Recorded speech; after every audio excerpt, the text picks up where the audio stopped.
Nous sommes le 26 mai 2025. Cette ruche a été divisée le 5 mai, donc 3 semaines après, qu'est-ce que ça donne? Et elle avait même servi à faire un premier essaim le 25 avril.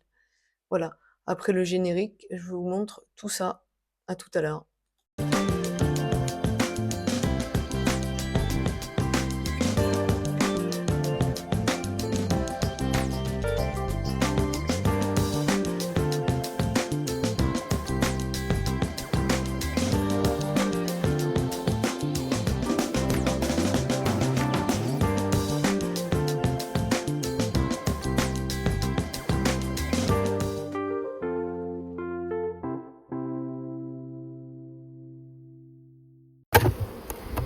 Alors la hausse.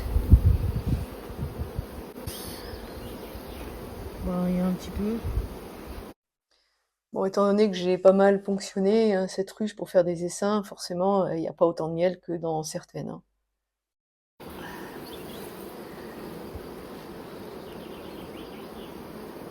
Voilà.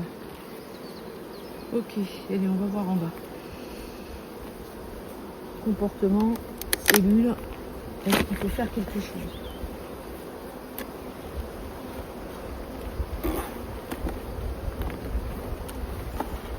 Ah oui, ça commence, hein. Ça commence à poser.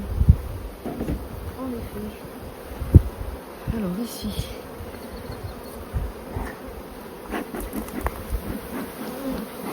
Il y a du vent en ce moment, c'est pénible parce que les colonies aiment passer du tout. Hein.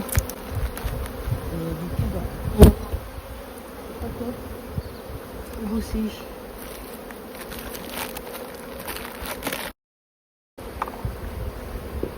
Donc, ici, ouais, ça miel parce que ça blanchit bien là quand même.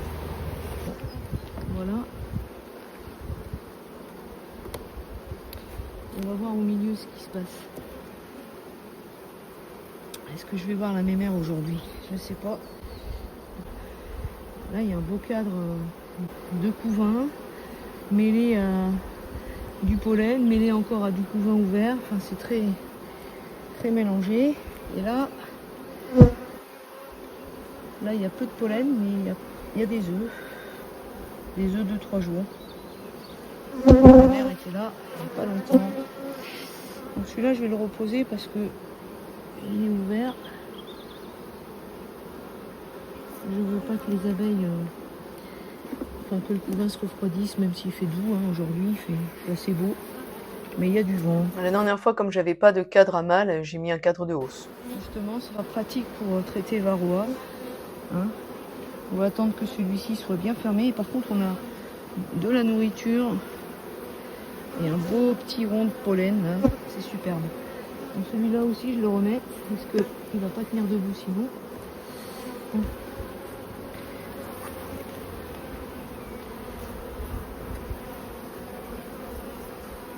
Ah. Là, il y a de la place pour pondre, c'est bien.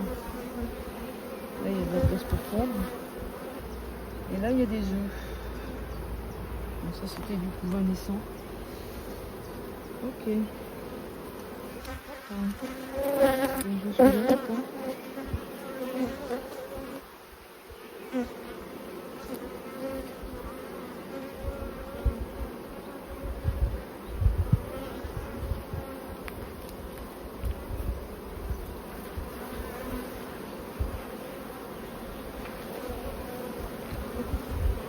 Alors, là on a un beau couvain fermé. Parce qu'il y a de la cellule de l'autre côté. C'est lourd. Hein. Donc ici on a plutôt du mal en bordure. Pas de cellule. Celui-là on va le mettre dehors. Il reste encore quelques marronniers fleuris. Les acacias ont de très belles grappes qui sont en train de s'ouvrir.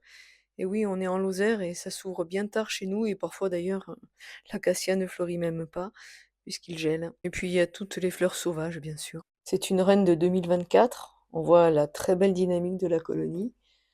Elle a déjà fait 2 essaims. Donc là, vraiment, on peut être content de cette colonie. Hein. Elle est vraiment belle. Ouais, c'est chouette. Très bien. Pour l'instant, pas de CR, on est heureux. Bon, j'accélère vraiment la visite, hein, parce que c'est vrai que c'est long à chercher et à trouver une reine quand il y a beaucoup d'abeilles, hein. Donc j'épargne un petit peu les commentaires. Je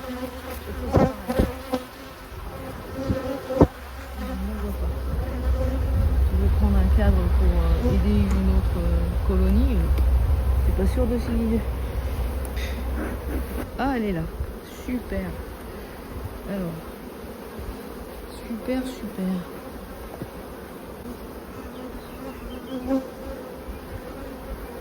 Je vais la remarquer parce que j'en ai assez là.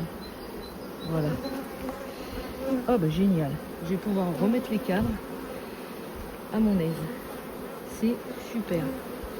Donc, mes mères, je sais pas si vous allez la voir. Est-ce qu'on y voit quelque chose là? Alors, voilà, on arrive à peu près à la voir. Donc c'est une Bugfast de 2024. Alors, on va s'apercevoir que le Posca est quasiment parti. Voilà pourquoi elle est assez difficile à trouver. Vous voyez, on voit à peine une petite marque verte à un moment donné là sur le thorax. Voilà. Et du coup, ben, je vais en profiter pour la remarquer. Étant donné que ben, ça part vite, hein. En un an, plus rien. Voilà, à part ça, il faudra aussi que je change le Posca parce que celui-ci ne marche pas vraiment super bien.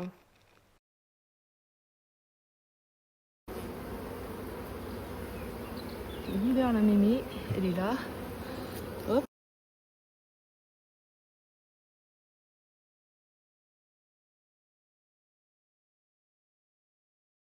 Viens là, toi. Elle n'a pas été là où je voulais, mais ça fait rien. Elle est repartie. On voit le vert, mais c'est pas le même. J'avais un vert plus clair l'année dernière. C'est pas grave. Hop. Bon, ben voilà, je suis assez contente. Elle a vite repris des forces en 3 semaines. La reine a de la place pour pondre, pas de CR. On va la laisser comme ça quelques temps. Et faire attention, hein, parce que nous, quand les tilleuls arrivent aussi, il y a encore des risques d'essaimage. Donc tout le mois de juin, sous surveillance. Voilà. Mais bon, c'est une bonne petite reine, une bonne petite colonie. C'est parfait. La suivante et le premier essaim que j'ai fait avec cette colonie, c'était donc le 25 avril.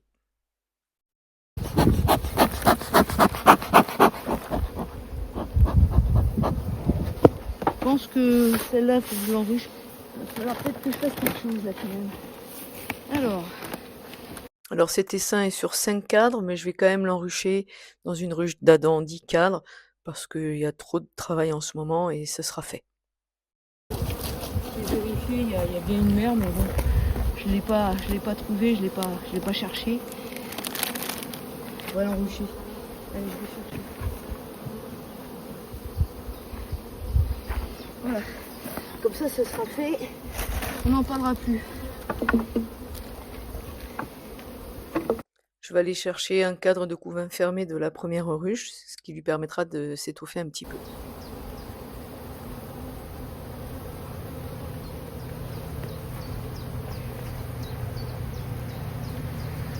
Alors lui, on va le mettre là.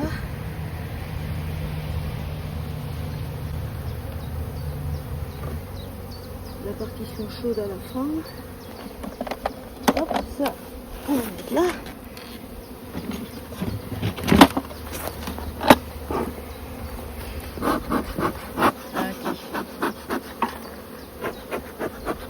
Tellement de vent de toute façon aujourd'hui que...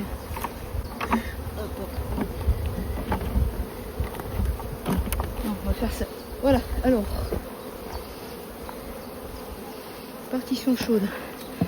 Qui à ces filles là.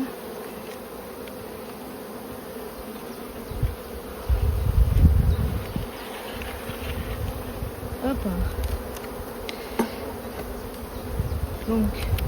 Donc c'est une F2. Hein. Oui, c'est une F2 parce que bah, c'est la fille de mon F1, de la première ruche que vous avez vue tout à l'heure, que j'ai remarqué en vert. Donc bon, de temps en temps, je fais aussi des F2, hein, j'ai pas trop le choix. Moi, j'ai pas de F0. J'achète des F1 en général que j'introduis dans mes essaims et là, cette année, je fais des F2. Si elles sont bien les reines, je les garde. Sinon, si elles sont correctes pour faire du miel, je les garde aussi. Voilà, donc là, je vais rajouter un cadre de couvain fermé de cet essaim. Donc je regarde s'il n'y a pas la reine, hein, mais bon, elle n'est pas sur ce cadre-là. Et entre les deux, je vais insérer un cadre gaufré. Alors pour l'acceptation, il n'y a pas de souci, hein, ce sont exactement les abeilles de la même mère, c'est-à-dire celles de la ruche 1, donc voilà. Alors, suivant.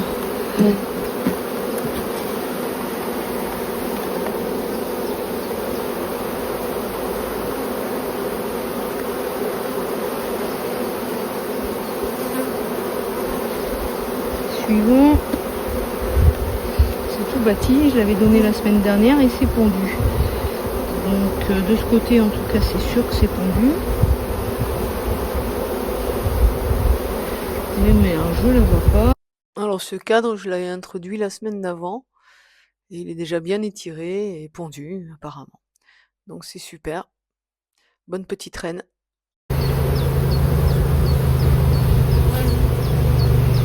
Alors oui, la mémère. Oui, la mémère. C'est bien pondu là. Il y a des larves de tout âge, enfin des très jeunes larves. Travaille bien déjà cette petite mémère. C'est fou ça. Ah, elle est là. Oh, qu'est-ce qu'elle est belle. Punaise. Elle est cuivrée. Balèze quand même. Pour une jeune reine. Ah.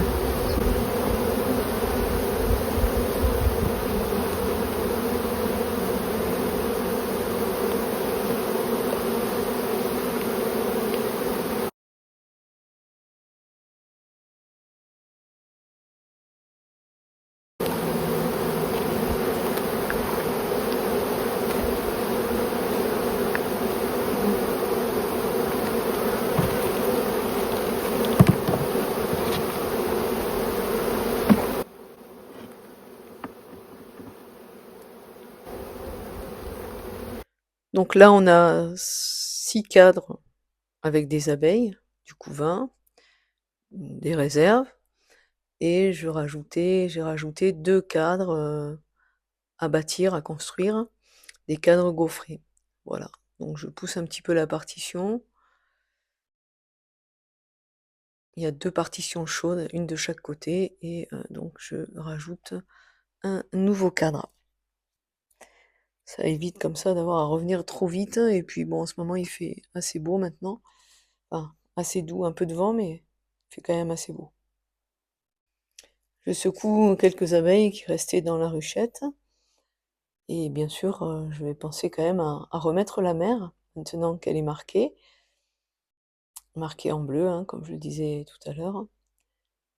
Alors c'est une jeune reine et elle a joué un peu avec moi là, elle a tourné autour de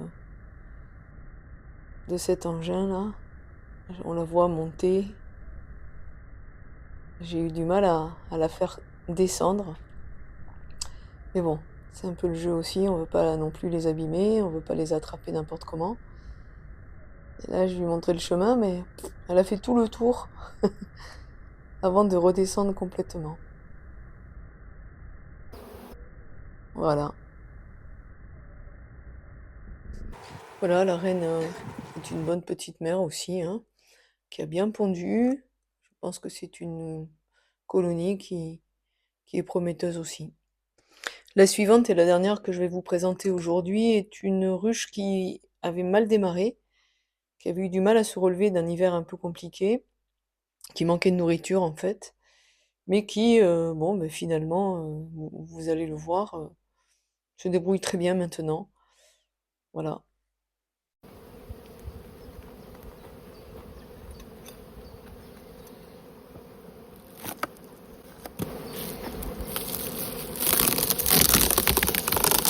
Ah ben voilà. Voilà qui fait plaisir à voir. Ça fait toujours plaisir de voir beaucoup d'abeilles dans une hausse et des cadres blanchis, plein de nectar. Qu'est-ce que ça va donner là? Voyons voir les filles.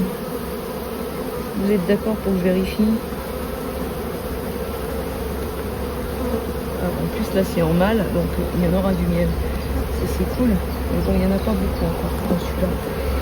Et au centre, qu'est-ce qu'on peut dire? On peut dire que c'est pas mal.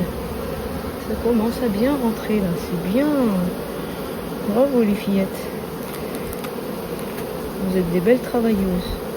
Celui-là, ouais, ça commence à bien rentrer, hein, on est bien content. Très content. Là non.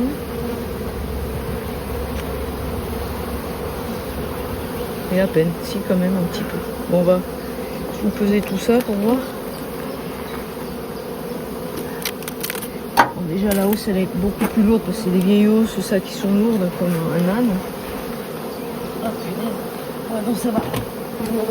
C'est lourd. Je doublerai la hausse d'ailleurs d'ici quelques jours hein, parce qu'elle est déjà bien lourde. Alors cette reine Buckfast est aussi de 2024. Je l'ai achetée l'année dernière. La colonie avait fait d'ailleurs une jolie saison l'année dernière avec 2 jolies hausses au niveau de la récolte, ce qui est pour la Lozère très bien. Alors elle était un peu en retard par rapport aux autres. Enfin, en tout cas par rapport à cette belle-sœur. Est-ce que maintenant elle veut me faire des cellules royales? Ça, on verra ça.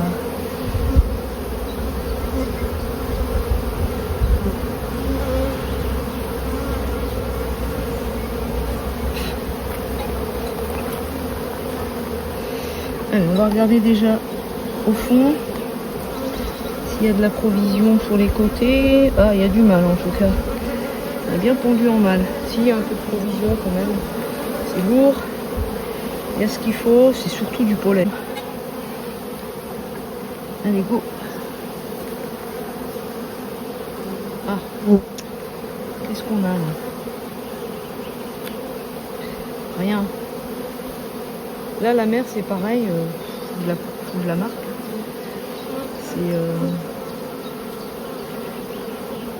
C'est une reine verte. Ça, c'est joli.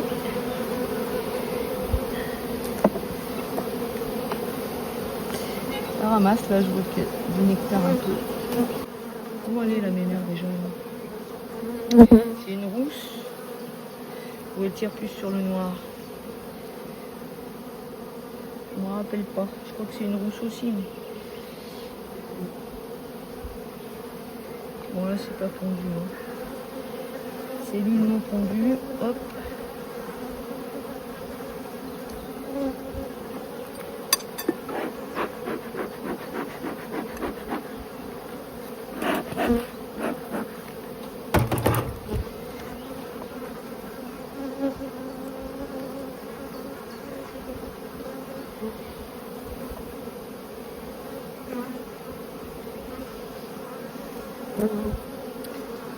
Ouais, c'est beau ça. Bien beau, bien plein.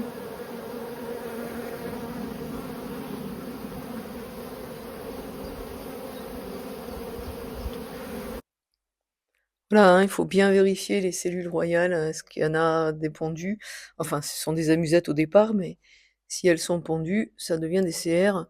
Et donc là, c'est problématique. Alors ce n'est pas le cas sur cette ruche, fort heureusement, mais je constate qu'il y a une forte proportion de cadres de couvain fermés et il faut être très vigilant parce que il est probable que si je la dégraisse pas un petit peu, il y ait la prochaine fois des CR. Contrairement à la première, elle a pas mal de couvains fermés celle-là. Alors dégraisser, ça veut dire enlever 1 ou 2 cadres pour les mettre dans une autre colonie ou faire un essaim. Et donner à construire donc des cadres tout neufs pour que les cirières se mettent au boulot et que la colonie ait un peu moins envie d'essaimer. Mais en même temps, si on veut faire du miel, il faut pas trop non plus dégraisser parce que sinon ben, la récolte sera un peu plus maigre. Donc il faut avoir un juste équilibre, c'est pas toujours simple. Et puis ça dépend aussi de la génétique de la colonie. Quelquefois on fait tout ce qu'on peut et ça marche pas. Les abeilles veulent partir, donc voilà, hein, voilà, c'est compliqué, ça demande à la fois de l'expérience, mais aussi beaucoup d'observation, tenir compte du comportement de chaque ruche, parce que chacune est différente. Alors j'accélère un petit peu aussi la manœuvre, hein, donc bah, on constate que c'est une très belle colonie, qu'il y a beaucoup d'abeilles, qui récoltent bien et qui travaillent très, très bien. Elles manquent de rien. Voilà, donc bah, je me dépêche, de trouver la reine, mais j'ai constaté que sur ce rucher, elles étaient toutes au même endroit, c'est-à-dire le dernier cadre, complètement à gauche. Alors bien souvent, je commence par la gauche et là, j'ai décidé de commencer à droite la visite et évidemment, elle se trouvait carrément de l'autre côté, donc bon, c'est comme ça, faut s'y faire. Des fois, on joue à cache-cache avec les reines. En gros, hein. Elle doit me crever les yeux, je sais pas. Je la vois pas.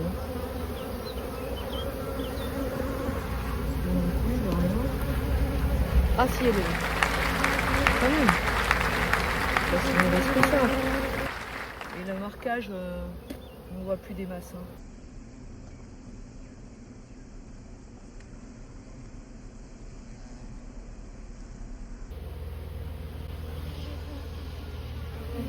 Allez, hop, hop, hop, hop, hop. Là. Bien joué. Il n'y a pas de cellule royale en plus.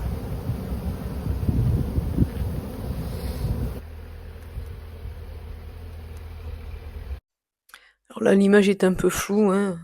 Je suis seule à faire le boulot pour le cadrage, etc. Donc bon, ben voilà, hein. Ça donne pas toujours des super résultats. L'avantage quand on marque une reine et qu'on l'a isolée, c'est qu'on peut après arranger les cadres assez rapidement. Et ça, c'est vraiment bénéfique. Voilà. Donc je remets tout en place, la grille à reine, et je laisse un petit espace pour remettre la reine exactement à son emplacement où je l'ai trouvée. Au revoir, à très bientôt!